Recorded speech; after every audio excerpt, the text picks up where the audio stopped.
10ই November ভোরে গ্রামীণ ব্যাংকের প্রধান শাখায় ককটেল বিস্ফোরণের ঘটনা ঘটে। কে বা কারা হেলমেট পরে বাইকে করে এসে ককটেল ফাটিয়ে পগার পার।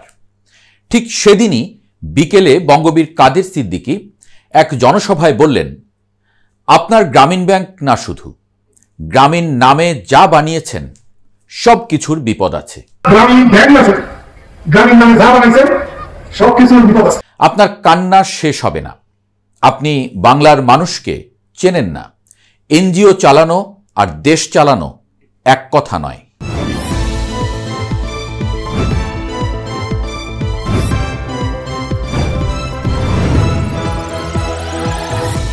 ডক্টর ইউনূসকে উদ্দেশ্য করে এসব কথা বলার পর গ্রামীণ ব্যাংকের অন্তত 6টি শাখায় ককটেল বিস্ফোরণের ঘটনা ঘটেছে। 11 নভেম্বর শেখ হাসিনার মামলার রায়ের দিন ঘোষণাকে কেন্দ্র করে শাটডাউনের ঘোষণা দেয় আওয়ামী লীগ। দিনটিকে কেন্দ্র করে জায়গায় জায়গায় বাসে আগুন ও ককটেল নিক্ষেপের প্রতিযোগিতা শুরু হয়ে যায় যেন। তবে সবচেয়ে আলোচনায় আসে গ্রামীণ ব্যাংকে হামলার ঘটনাগুলো। 12 নভেম্বর রাত 2টার দিকে গ্রামীণ ব্যাংকের ব্রাহ্মণবাড়িয়ার চান্দুরা শাখায় বড় হামলা হয়। হামলায় মূল্যবান নথিপত্র পুড়ে যায়। ম্যানেজার মোহাম্মদ কলিমুদ্দিন নিশ্চিত করেন, দুর্বৃত্তরা জানালার কাঁচ ভেঙে ভেতরে পেট্রোল ঢেলে আগুন দেয়, যাতে অফিসের 3টি ফ্যান, একটি সেলফ এবং বহু গুরুত্বপূর্ণ কাগজপত্র পুড়ে যায়। এরপর একই রাতে গোপালগঞ্জের সদর উপজেলার উলপুরে অবস্থিত গ্রামীণ ব্যাংকের কার্যালয়ে পেট্রোল বোমা নিক্ষেপ করা হয়। ফিল্ড অফিসার নাগর আলী জানান, কালো মাইক্রোবাসে আসা দুর্বৃত্তরা একাধিক পেট্রোল বোমা নিক্ষেপ করে এবং গত শুক্রবার গভীর রাতে ফরিদপুরের মধুখালী উপজেলার রায়পুর ইউনিয়নের মাঝকান্দি এলাকার গ্রামীণ ব্যাংকের রায়পুর শাখায় পেট্রোল ঢেলে আগুন দেওয়ার চেষ্টা করা হয়। রোববার অর্থাৎ 16ই নভেম্বর ভোরে বগুড়ার গাড়িদহ এলাকার গ্রামীণ ব্যাংকের শাখায় আগুন লাগানো হয়। এছাড়া একই দিনে গাজীপুরের শ্রীপুরের বারতোপা বাজারের গ্রামীণ ব্যাংকের মাওনা শাখায় 2টি পেট্রোল বোমা নিক্ষেপের ঘটনা ঘটে।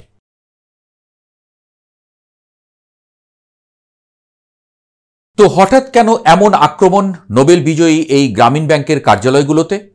সংশ্লিষ্টরা বলছেন এগুলো আওয়ামী লীগের কাজ। কারণ 17ই নভেম্বর শেখ হাসিনার রায় ঘোষণা। সরকার ভয় পেয়ে যাতে মামলার রায় ভেবেচিন্তে দেয়, এজন্য এহেন বার্তা। বলা বাহুল্য, সরকার প্রধান আবার গ্রামীণ ব্যাংকের মূল উদ্যোক্তা ডক্টর মোহাম্মদ ইউনূস। হাসিনা আমলে ভদ্রলোক কম যন্ত্রণা সহ্য করেননি।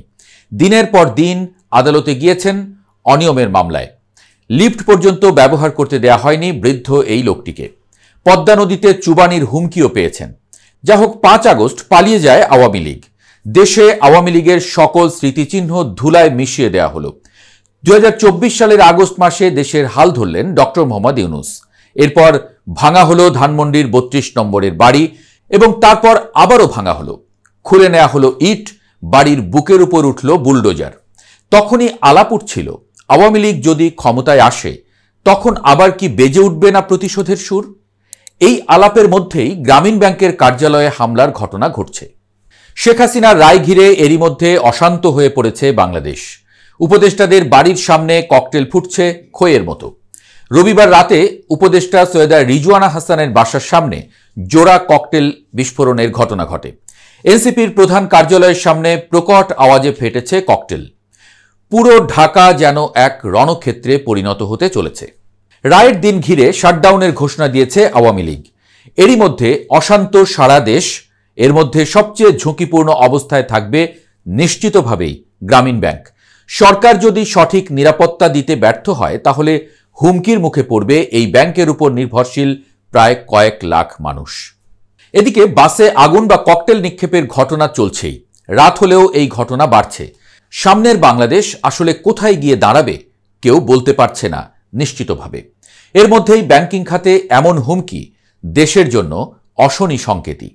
এর আগে কার্যক্রম নিষিদ্ধ ঘোষিত আওয়ামী লীগের ডাকা লকডাউন কর্মসূচির দিন ঢাকা শহরের অনেক মানুষ বাইরে বের হওয়ার সাহস করেননি।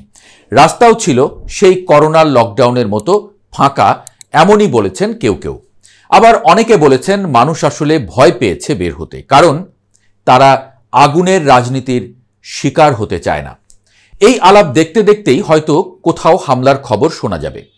দেশ এক অজানা অন্ধকার ভবিষ্যতের দিকে এগিয়ে যাচ্ছে বলে মত দিচ্ছেন বিশ্লেষকরা। গত শনিবারও ঢাকায় রাতভর ককটেল বিস্ফোরণের ঘটনা ঘটেছে।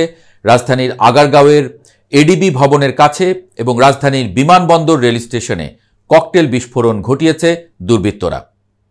তবে এসব ঘটনায় কেউ হতাহত হওয়ার খবর পাওয়া যায়নি। পার্কিংয়ে থাকা বাসগুলো আগুন জ্বলে উঠছে হঠাৎ করেই।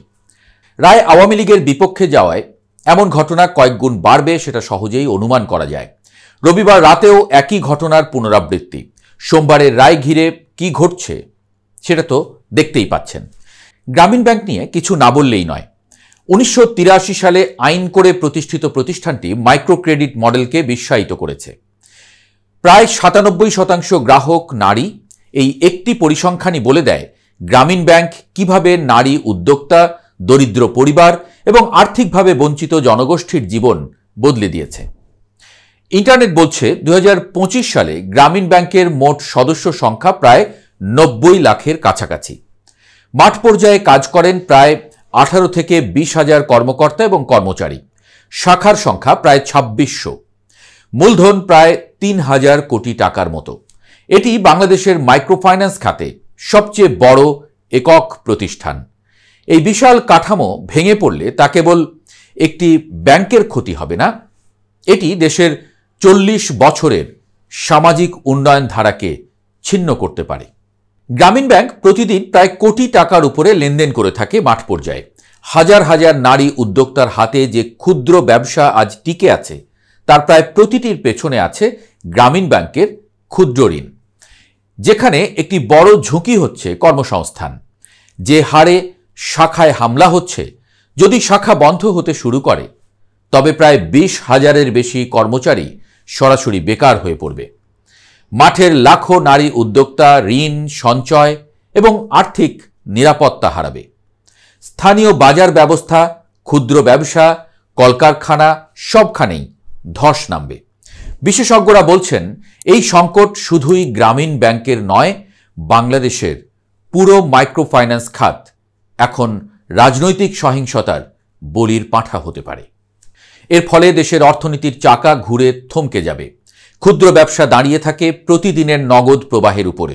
সেই প্রবাহে যদি আতঙ্ক তৈরি হয়, বাংলাদেশের স্থানীয় অর্থনীতি ধ্বংস হতে সময় লাগবে না। তো সরকার কি করতে পারে?